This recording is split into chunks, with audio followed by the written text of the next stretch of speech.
listening to Give God 90, where we're not afraid of the tough biblical questions, because we will dig through the language, the culture, and the history to find the truth revealed in the words of our Creator. I wanna see the light. Hello, everyone. Thank you for spending some time with me today. Yeah, I am not exactly being monitored and supervised. Myra is away for a few days, and so that leaves me, sorry about that, at, being supervised by Susie, the podcast puppy. If she can supervise me, as much as a 9-month-old puppy can supervise me, it's kind of a scary thing, isn't it? Anyway, I do appreciate you letting me spend some time with you. If you haven't been to GiveGod90.com lately, you might want to check that out. Author Jerry Mitchell's, where the books are available. I really like it when you hit those share buttons and like buttons, because it helps people find us easier than anything else. And that's just the way the algorithms work with all the computer stuff. And it doesn't cost you anything. It's absolutely free. It takes you like a half a second to punch a button. That's all it takes. Now, if you've been listening the last couple of episodes, you know I've been talking about how those of us that believe the Bible is true should be responding when we are asked why we think it's true, or can we show proof of it's true? Can we show proof of God? Well, don't really know that he needs anybody else to prove him. He's capable of doing that himself. But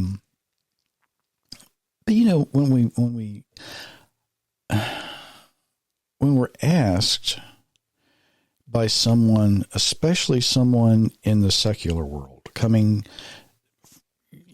talking to someone who may not think the Bible's true, may not think it's completely true.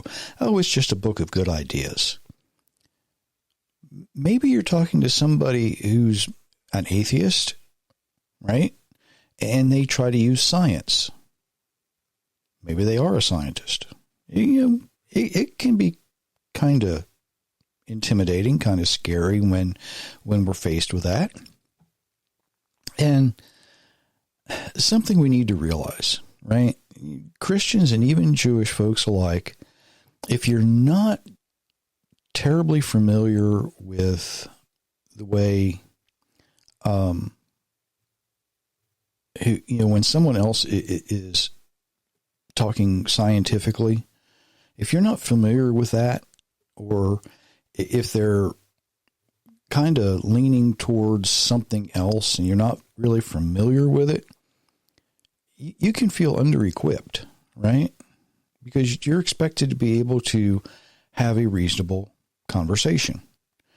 But if you, and I'm having a hard time explaining this because I want to cover all the bases, right? I'm not just talking about secular scientists or atheist scientists. People in general who have been taught things other than the Bible, other than what the Bible reveals as truth. And they're coming at it from all these different points of view that you might not be familiar with. It can be, it can leave you feeling, I don't really know anything about that. How am I supposed to address this? And part of the reason that we get that feeling is it automatically puts us in a defensive posture.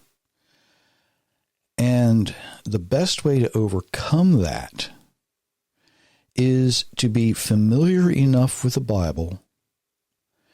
And what we do is we make the other person need to defend their more secular view or their different view. Okay? That's how we do that. Instead of us becoming defensive, intimidated, overwhelmed, well, wait a minute. why are we talking about the things that you might be an expert in, or you think you're an expert in most cases? Let's change this conversation. Let's change this conversation. And I want you now to prove your point, right? Now, I am of the opinion, and I rarely hold an opinion that I don't agree with, that the Bible and science are not on opposite sides. Okay, it's not the same coin. You have one side and the other side. They're not on opposite sides. And what I mean is, in order to understand how the things our Creator made really work, well, we need real science to unravel some of those things. And when we use science from the point of view that everything was created, it didn't happen by random chance, then we realize that when our Creator brings order to chaos, there must be an order to everything. There has to be. When somebody asks me about evolution, I kind of laugh at them and ask, how can it be possible? If you listen to the last couple episodes, you'll understand. But what I'm really doing is I am putting them in a defensive posture, because now they are the ones who need to offer something that they consider proof, right? And that's where I can begin to pull apart their argument one little piece at a time. I can find that loose string, and I can start tugging on it, and it's like popping buttons off a shirt. And the look on their faces is amazing, right?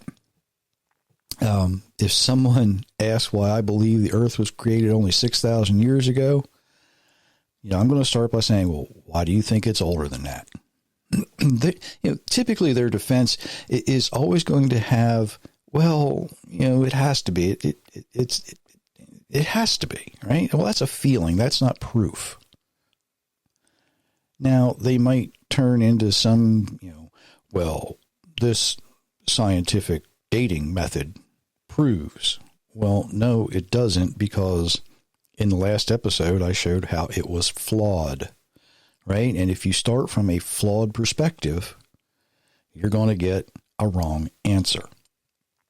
In the United States, we have the saying, garbage in, garbage out. If you have a fatal flaw in your data, you're going to get the wrong answer. You don't need to have a PhD in some scientific field to have these conversations. What you really need is a sound understanding of creation and a sound understanding of who and what the Creator is. But the problem that most Bible-believing people have is they choose to get defensive, and they offer answers, like, well, it's in the Bible, so I believe it. Well, that's not the way to present a position. It's kind of like, well, it looks old, so it must be old. No, I've seen a lot of fake antiques. It doesn't have to be that old. A lot of Christians are going to rely on 1 Peter 3:15, and it reads, "In your hearts sanctify Christ as Lord. Always be prepared to give a defense to everyone who asks you the reason for the hope that is in you, but respond with gentleness and respect." Now, you probably heard the word apologetics. This is where it comes from, because it's the Greek word here. And it means to, defend or apologize. Why do we need to apologize for God? I don't know. Kind of a poor choice of words there, but okay. It's there. We have to deal with it. But we need to respond with gentleness and respect. Now, some think that this verse is saying we need to defend the Bible, we need to defend God, or we need to defend Jesus if you're a Christian. But the problem is they confuse gentleness with timidness. Now, you can be gentle while you're being confident and firm. There's no reason to be timid or afraid, right? You're having a conversation with someone. You don't need to be afraid of it. Think of it this way. If you go to a doctor and he gives you bad news, right? And Myra and I have both been in the room with other people when they've received bad news from a doctor. The doctor that's delivering the bad news to a patient needs to be gentle. It needs to be delivered in a way that is not aggressive or harsh. So you have to have that gentleness in the delivery. But the doctor also needs to be confident that the diagnosis is correct, and they have to be firm as they pass along that information. If that doctor were timid or afraid, I don't want to tell this person they have this terrible, debilitating problem, disease, whatever it might be. How am I going to do this? How am I going to do this? If that doctor is timid about it, well, the patient's going to look at that doctor and they're going to question the diagnosis. They're going to question the treatment. They should anyway. They need to get a second opinion, sometimes a third opinion. But the doctor who's delivering it needs to have the confidence that they are correct. They're the ones who are absolutely correct. And you think about it this way, we are reminded 365 times in the Bible to fear not. We don't have to be afraid when having a conversation with someone who doesn't believe the Bible is true. They might not realize this, but they're the ones who need to be afraid. And they're not being afraid of us. They need to realize they need to be afraid of the Creator himself. Something, though, that is a huge stumbling block, I can't talk today, a huge stumbling block for many Christians,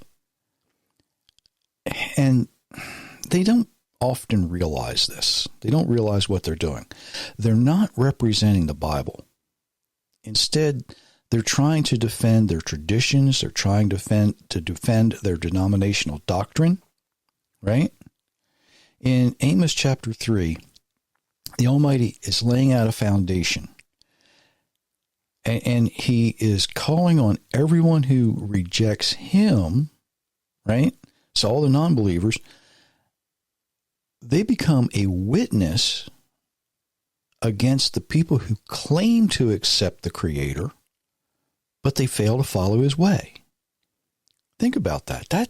That's amazing. And he says, look, to all the other nations, you're going to be a witness to this group of people who claim they follow me, but they don't.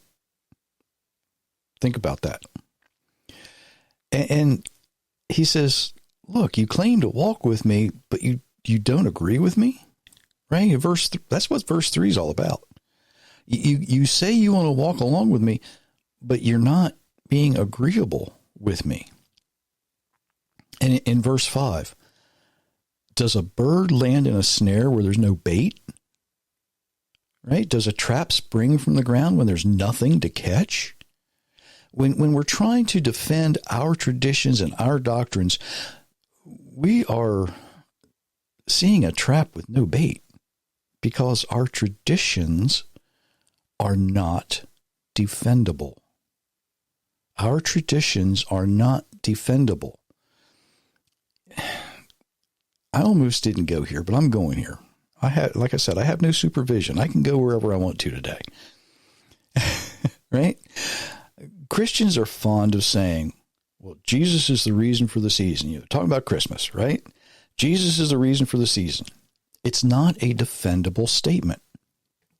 And it's not defendable because everybody knows December 25th had nothing to do with the birth of Yeshua, Jesus. The winter solstice, that holiday began as a pagan sun god day of worship and festivities, right? even the late, great Pat Robertson admits to this. When asked, is Christmas pagan? He said, yeah, tell them they're right. It is. But we've Christianized it, as he laughs through it. It's a short video worth looking up. It's Pat Robertson Christian Christmas is what you can go to YouTube and look for. It's amazing. It's not a defendable tradition. Much like it is impossible to, I don't know why people try this. It is impossible to try and defend 3 days and 3 nights between Good Friday afternoon and Easter Sunday morning. There's just, no matter how you twist it, no matter how you try and squeeze it in, 3 days and 3 nights is not going to fit into a day and a half. Right?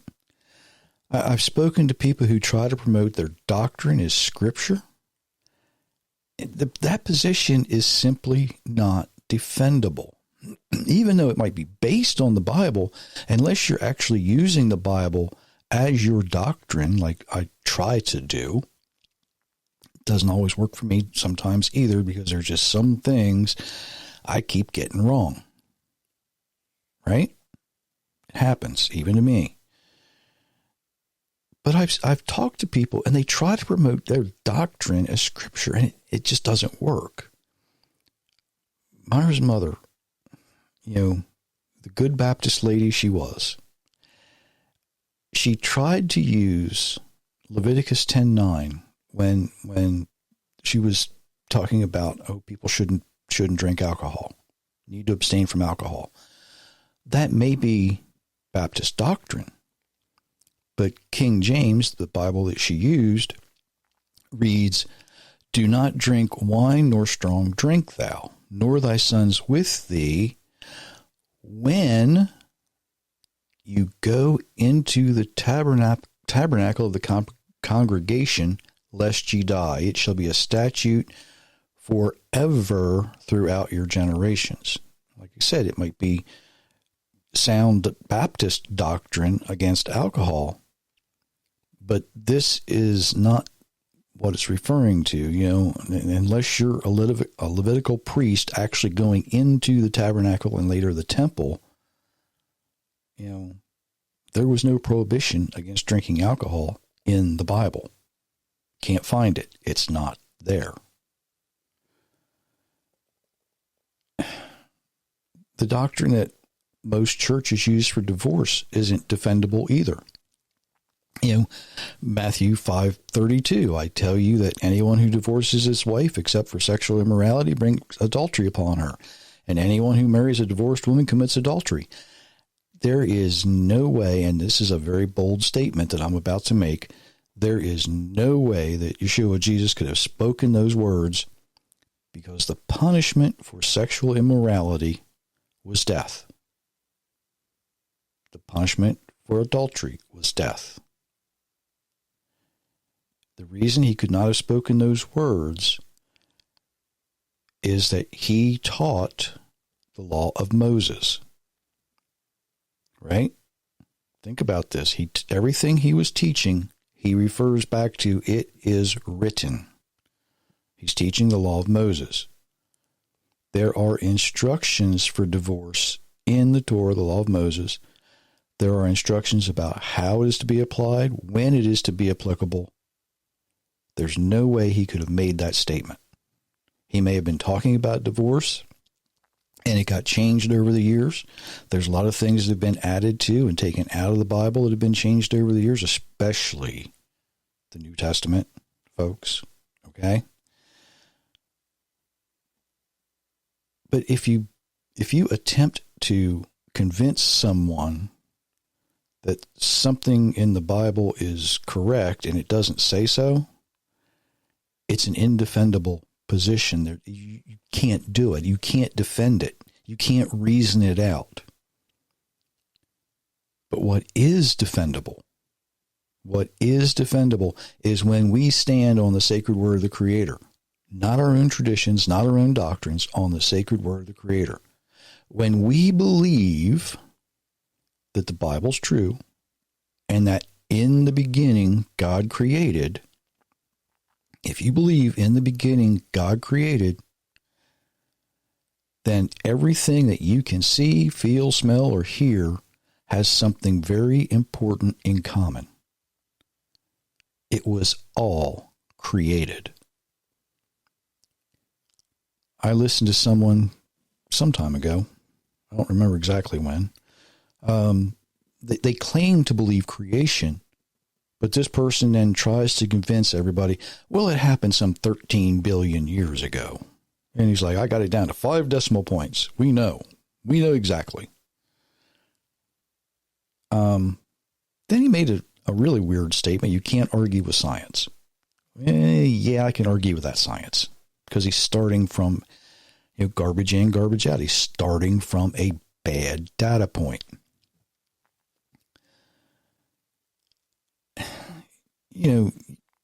I can argue with science. I've tried arguing with the Creator. It didn't work for me. I doubt it'll work for you, but you can try. It's not going to be very productive.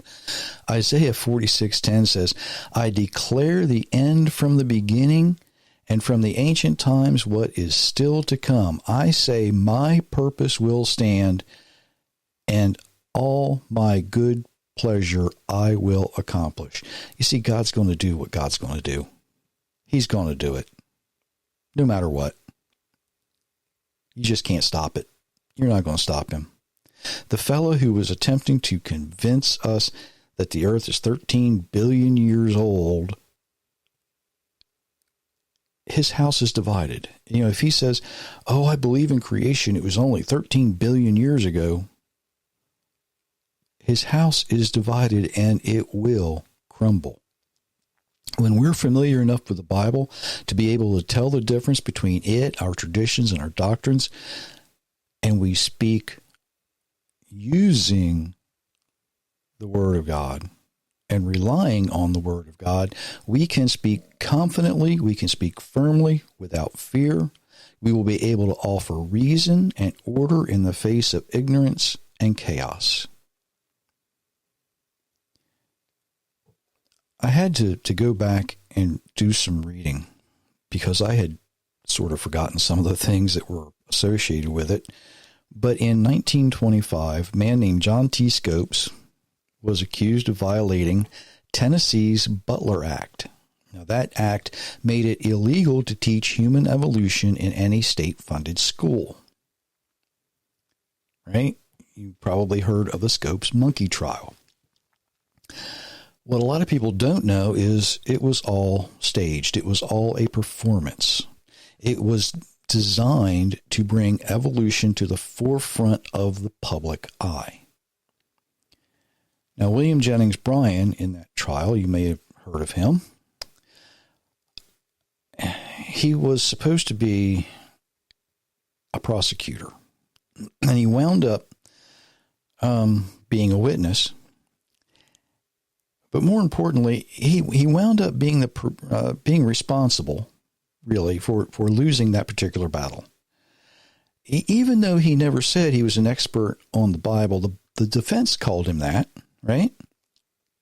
The problem was he didn't have enough biblical knowledge to answer intelligently, and he was not able to put to rest the idea that evolution is impossible. Clarence Darrow was the defense attorney, and he asked questions about Genesis.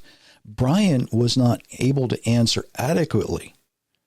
So Darrow suggested that the stories of the Bible could not be scientific and should not be used in teaching science.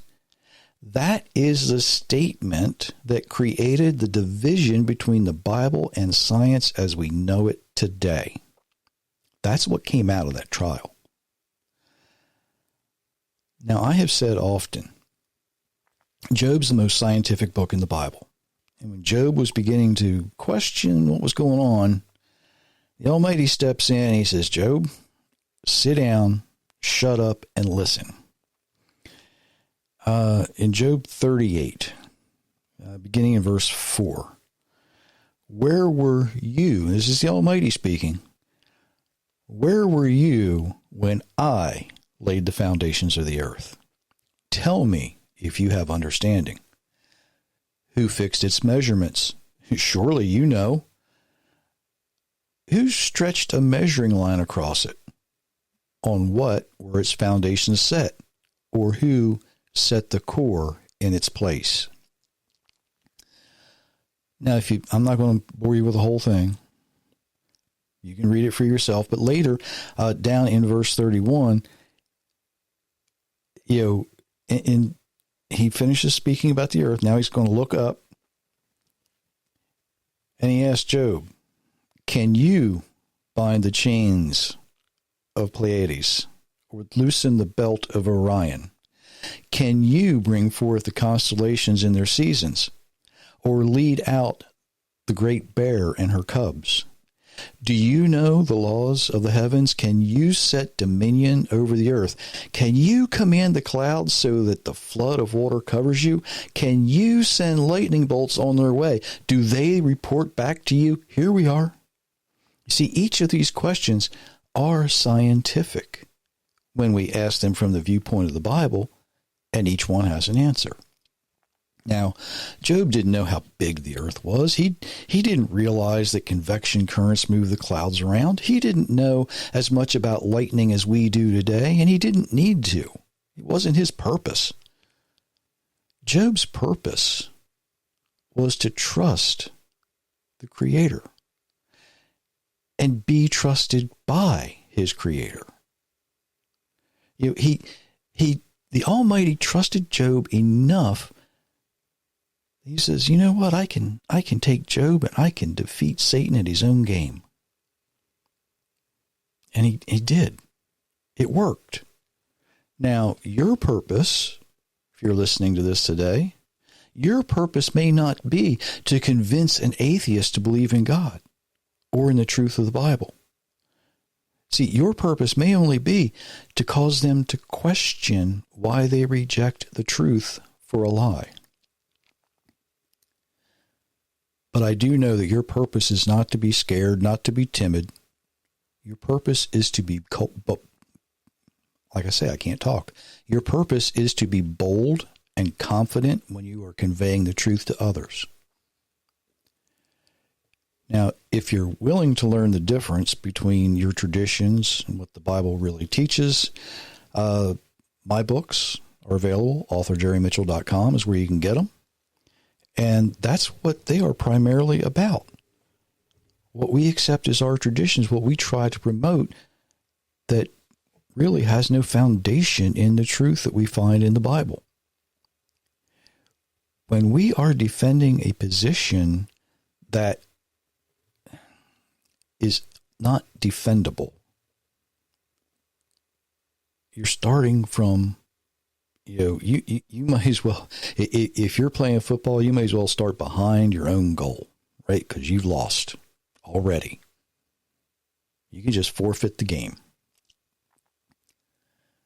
But if you are willing to be familiar enough with the Bible so that you can cause others to question their position, and you can pull their proof apart very easily,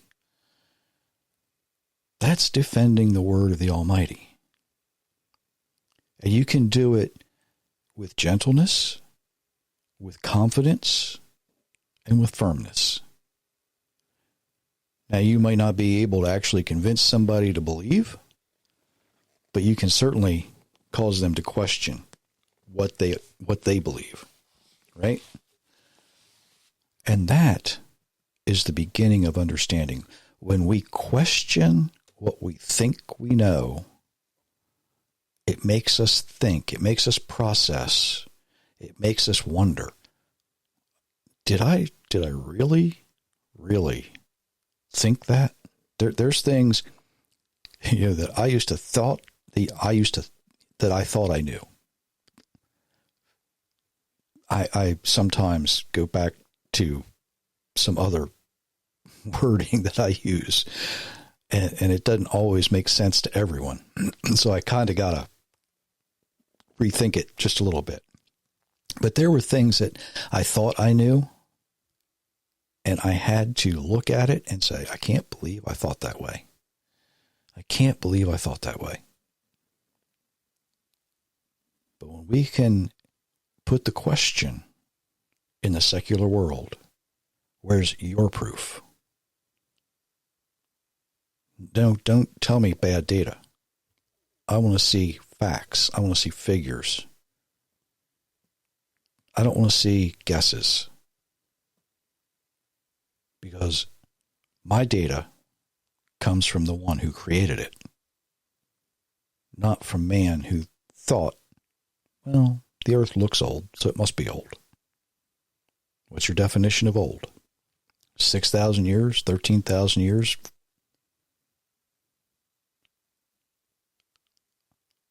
What's your definition of old?